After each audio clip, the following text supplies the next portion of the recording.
বন্ধুরা, আজকে বেগুন দিয়ে ইলিশ মাছটা কীভাবে রান্না করি তোমাদের সঙ্গে একটু শেয়ার করি।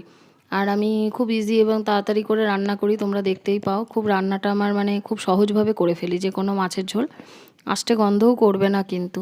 তোমরা এভাবে করো। আর মাছটা দেখাচ্ছি কেন বলো তো, খুব ছোট কিন্তু কি ইলিশটাতে ডিম আছে।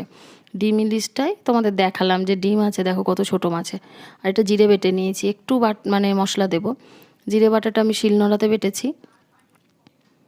তেলের মধ্যে সর্ষের তেলে রান্নাটা করব। কালো জিরে ফোড়ন দিলাম আর বেগুন কেটে দিয়েছি। এবার বেগুনটাকে হলুদ লবণ দিয়ে ভালো করে ভেজে নেব। আর দূরের থেকে ক্যামেরাটা ধরেছি কেন বলো তো, খুব বেগুনটা ভাজার সময় না তেলটা খুব ছিটকাচ্ছিল, গায়ের যদি ফোসকা পড়ে যায় করে, জানো, ক্যামেরা ধরে করা না। যাই হোক, হলুদ আর লবণটা চলো পরিমাণ মতন দিয়ে দিই। এবার ভালো করে ভেজে তারপরে বাদ বাকি মশলাগুলো দেবো। কিছু মশলা দেবো না, জিরে বাটাটা দিয়ে রান্নাটা করবো, লঙ্কা বাটা। সঙ্গে থাকো, পুরো ভিডিওটা দেখে বন্ধুরা কমেন্ট করো।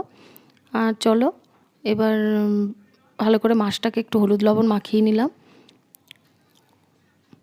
বেগুনটা ভাজা হয়ে গেছে অনেকটাই। এবার দিয়ে দেব মাছটা হালকা করে একটু ভেজে তারপর দিয়ে দেবো জল। আর ডিমটা অনেক চেষ্টা করলাম ঢোকানো, ডিমটা আর মাছের পেটে ঢোকাতেই পারলাম না, বেরিয়ে গেছে যেটা আর কি ঢোকে। যাই হোক, এবার দিয়ে দেবো, এবার একটু ভেজে তারপরে জল দিয়ে দেবো। মাছটা একটু ভেজে নিলাম হালকা করে। তোমরাও কি এভাবে রান্না করে খাও? কমেন্ট করে জানিও কিন্তু। আর খুব টেস্ট হয়েছিল রান্নাটা। ইলিশ মাছটার এভাবে করে দেখো, দুর্দান্ত লাগে। অনেকে ইলিশ মাছে পেঁয়াজ রসুন দেয়, আমি কিন্তু দেই না। চলো এবার জলটা দিয়ে দিলাম পরিমাণ মতন। আর বেগুনটা সেদ্ধ হয়ে যাবে আর মাছটাও সেদ্ধ হয়ে যাবে সঙ্গে।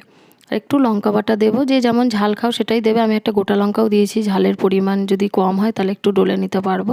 ভিডিওটা কেমন হয়েছে কমেন্ট করে, লাইক করে, শেয়ার করে, সাবস্ক্রাইব করে জানিয়ে দিও কিন্তু বন্ধুরা। এখন আসছি, পরে আবার দেখা হবে।